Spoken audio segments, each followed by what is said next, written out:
నమస్తే, welcome to Leo. మనతో ఉన్నారు పొలిటికల్ అనలిస్ట్ శ్రీలీల గారు. నమస్తే అండి. నమస్తే అండి. నారా లోకేష్ గారు వర్కింగ్ ప్రెసిడెంట్గా అయ్యి తొలి మహానాడు జరుగుతున్నటువంటి సమయంలో ఒక పక్క మహానాడు సంబరాలు జరుగుతుంటే మరో పక్క వైసీపీలో గందరగోళం అయోమయం. ఏంటి అంటే ఇక్కడ నారా లోకేష్ గారు మహానాడులో పాల్గొంటున్నారనే కానీ ఆ పక్క మాత్రం విచారణ ఊపందుకుందని చెప్పుకోవాలి. ఒక పక్క ఏపీ లిక్కర్ స్కామ్కి సంబంధించిన విచారణ కావచ్చు, అదేవిధంగా జగన్మోహన్ రెడ్డి పిఏ కె నాగేశ్వర్ రెడ్డికి సంబంధించిన విచారణ కావచ్చు, ఆయన బినామీలు కావచ్చు, అక్రమ ఆస్తులు కావచ్చు, వారి భార్యకి అకౌంట్లో ఉన్నటువంటి 20 కోట్లు కావచ్చు, అదేవిధంగా అకౌంట్లో ఉన్నటువంటి ఒక 2 కిలోల బంగారం సంబంధించి కావచ్చు, దానిపైన తీసుకున్న ₹1 లోన్ కావచ్చు, ఇవన్నీ కూడా చూస్తూ వస్తున్నాం.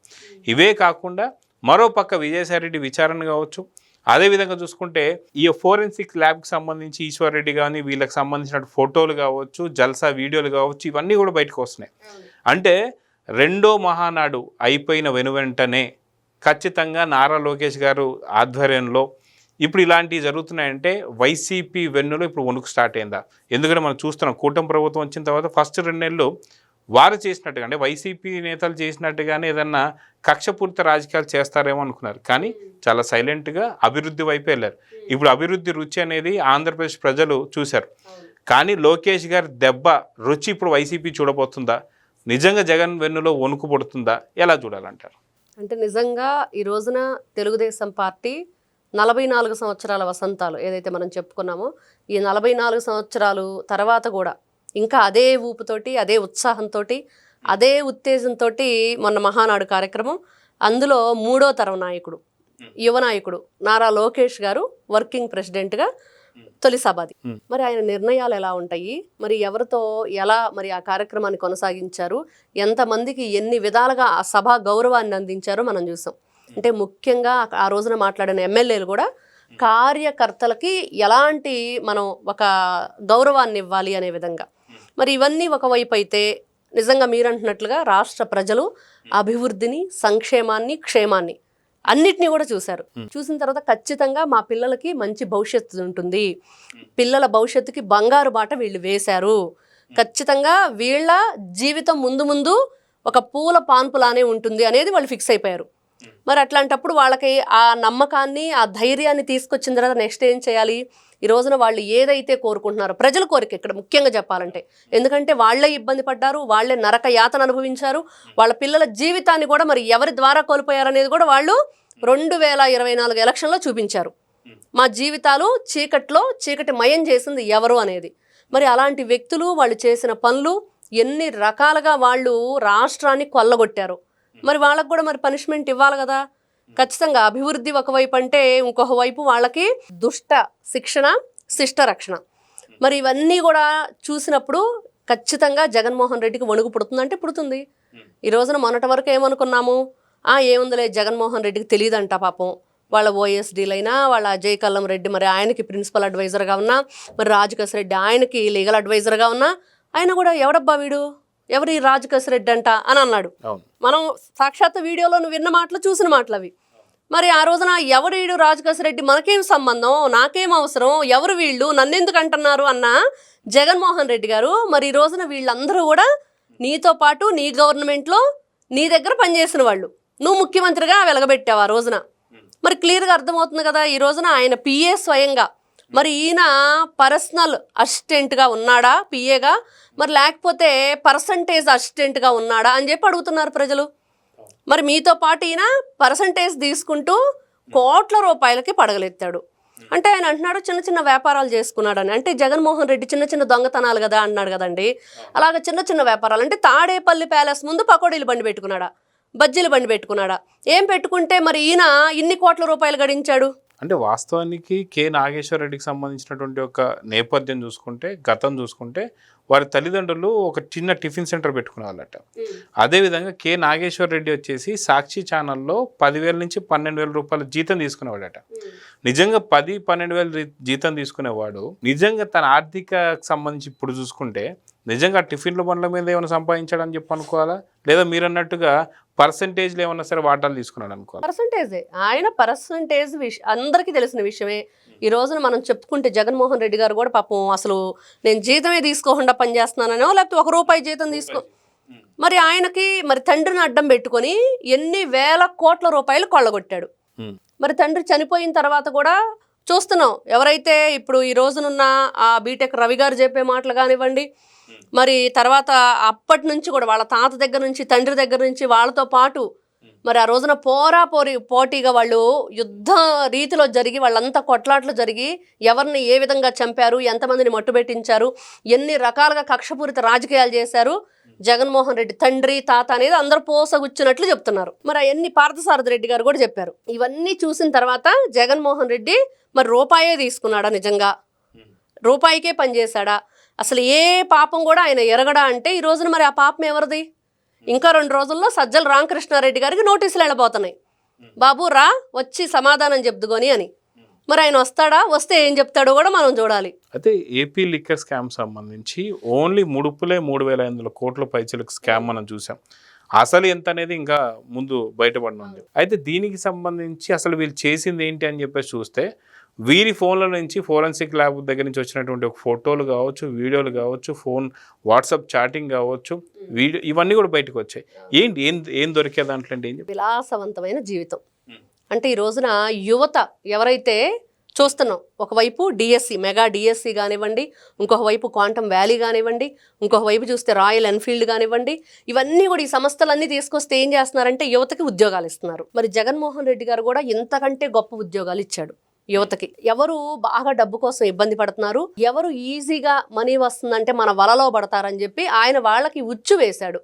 ఆ ఉచ్చులో ఈ రోజున బిగుసుకుపోయి ఏ విధంగా బయటకు రావాలో తెలియక కొట్టుమిట్టాడుతున్నారు ఈశ్వర్ కిరణ్ కుమార్ రెడ్డి కానివ్వండి, ప్రణయ్ ప్రకాష్ కానివ్వండి, ఇంకా బోలెడంతమంది ఉన్నారు ఆ లిస్టులో. వీళ్ళంతా పని ఏంటంటే ఈజీగా డబ్బులు వచ్చేస్తున్నాయి, అవన్నీ కూడా అట్టపెట్టెల్లో కట్టలను సర్దటం, దాని మీద రాయటం ఎన్ని లక్షలు అనేది ఎన్ని కోట్లు అనేది, అవన్నీ కూడా వీళ్ళు కొల్లగొట్టింది ఆంధ్రప్రదేశ్లో. ఆంధ్రప్రదేశ్ యొక్క రాష్ట్రంలో ఆ ప్రజల యొక్క డబ్బుని ఏ విధంగా వీళ్ళు లాక్కొచ్చి ఎక్కడ పెట్టారంటే హైదరాబాద్, తెలంగాణలో పెట్టి అక్కడ విలాసవంతమైన జీవితం, పబ్బుల్లో అమ్మాయిలతోటి, మరి విలాసవంతమైన చార్టెడ్ ఫ్లైట్లు, మరి ఇవన్నీ కూడా ఎలా వాళ్ళు ఎంజాయ్ చేయగలిగారు, ఎక్కడి నుంచి వచ్చినాయి, అసలు వాళ్ళ ఫ్యామిలీ బ్యాక్గ్రౌండ్ అంటే ఏది ఉండదు. రాజకేశ్ రెడ్డి విజిల్ బ్లోయర్ విజయసాయి రెడ్డి మరి ఏం చెప్పాడు ఆ రోజున, అంతా కర్మ కర్త క్రియ రాజకేశ్ రెడ్డి అని. రాజకేశ్ రెడ్డి ఏమంటాడు, అసలు మా బిగ్ బాస్ పేరు చెప్తే నాకు ఇదే చివరి రోజు అంటాడు.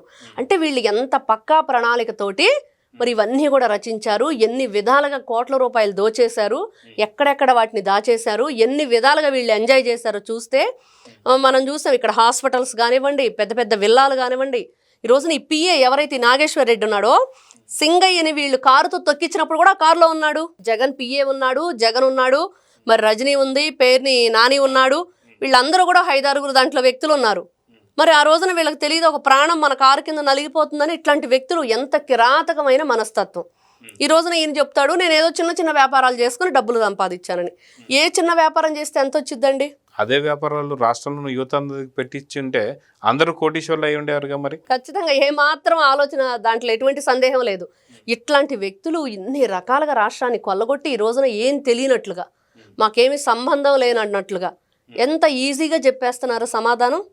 ఏపీ లిక్కర్ స్కామ్ సంబంధించి ఒక్కొక్కరిని విచారణ చేసేటువంటి సందర్భంలో అటు చాలా మంది ఓఎస్డీకి సంబంధించిన కృష్ణమోహన్ రెడ్డి కావచ్చు, ధనంజయ రెడ్డి కావచ్చు, బాలాజీ గోవిందప్ప కావచ్చు, అందరు కూడా పరారైపోవడం, తర్వాత కోర్టు ఆదేశిస్తే వచ్చి వాళ్ళు లొంగిపోవడం, ఇవి చూస్తున్నాం. ఇప్పుడు బాలాజీ గోవిందప్ప విషయం కూడా వాళ్ళు అదే చేశారు, మాకేం సంబంధం లేదు, ఆయన ఎక్కడో వేరే దేశంలో ఆ సిమెంట్ కంపెనీలో వికాట్ అనే కంపెనీలోనో దేంట్లోనే చేస్తాడని. వాళ్ళు ఏం చేస్తారు, అసలు మాకు సంబంధమే లేదు దీంతోటి, మేము ఎప్పుడో ఇన్ని కంపెనీ నుంచి తీసేసామని వాళ్ళు లెటర్ బయటకు పెట్టారు. అంటే ఎక్కడికక్కడే, అంటే భారతీ సిమెంట్ మేనేజింగ్ శాశ్వత డైరెక్టర్ అంట ఆయన. మళ్ళీ మధ్యలో మారే పని కూడా ఇంకెవరు లేదు, ఆయనే శాశ్వతంగా డైరెక్టర్గా ఉన్నాడు అక్కడ.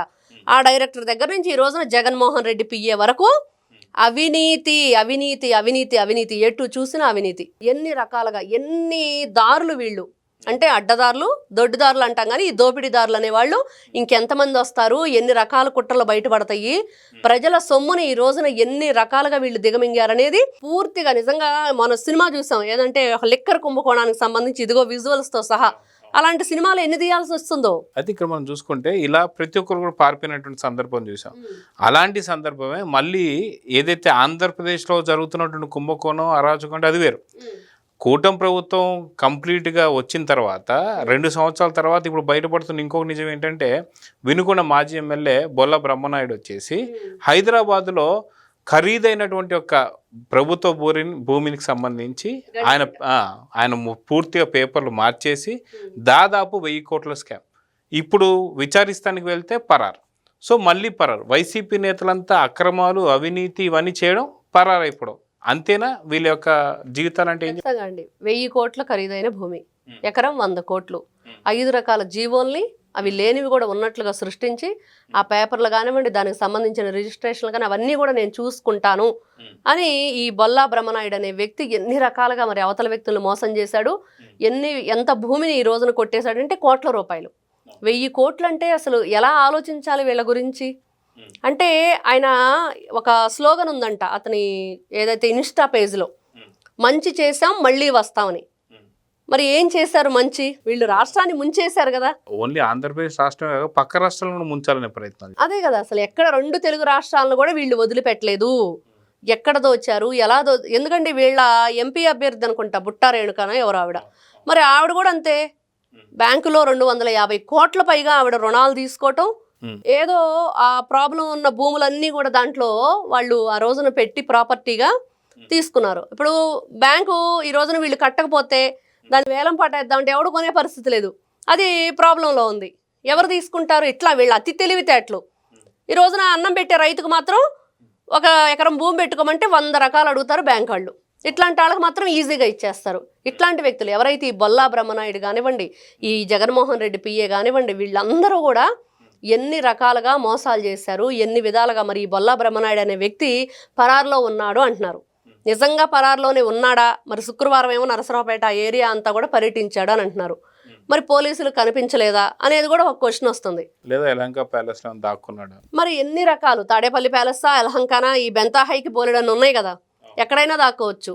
ఎవరో కూడా ఆ రోజు కనిపెట్టే పరిస్థితి ఉండదు. అంటే ఇక్కడ నారా లోకేష్ గారు ఏదైతే వర్కింగ్ ప్రెసిడెంట్ అయ్యి మహానాడు జరుగుతున్న టైంలోని ఇవన్నీ కూడా విచారణలు కూడా జరుగుతున్నాయి. అంటే ఇక పైన వాళ్ళ కొడుకు వచ్చాడు అని చెప్పి అన్నట్టు సినిమా డైలాగ్ ఏదో ఉన్నట్టుగా మిర్చి సినిమాలో సేమ్ అదే విధంగా వైసీపీ వెన్నులో వణుకు పుడుతుందా, జగన్ అరెస్టుకు రంగం సిద్ధం కాబోతుందా అని కూడా చర్చలు నడుస్తున్నాయి. సో మీరేమంటారు? ఖచ్చితంగా అండి. ఎన్టీ రామారావు గారు ఏదైతే ఆత్మాభిమానం అన్నారో, నారా చంద్రబాబు నాయుడు గారు ఏదైతే అభివృద్ధి అన్నారో, మరి అదేవిధంగా నారా లోకేష్ గారు నేనున్నాను అనే ఒక నమ్మకాన్ని, భరోసాని ఆయన ఇస్తున్నారని ఖచ్చితంగా చెప్పచ్చు. యువతకి ఈ రోజున ఒకరు ఆదర్శంగా ఒకరికి ఏంటి మనం అంటే రాష్ట్రంలో మరి ఎంతమంది ఎన్ని విధాలుగా ప్రేమిస్తున్నారు, ఎంత గౌరవిస్తున్నారు, మరి పార్టీ కోసం ఎంత పని చేస్తున్నారు, మరి వాళ్ళకి మనం ఏమి ఇవ్వాలి. మనం చూసాం మహిళా రిజర్వేషన్ బిల్లు పెట్టారు, అక్కడ పార్లమెంట్లో అయినా అవ్వకపోయినా 33% మహిళలకు ఇచ్చేశారు.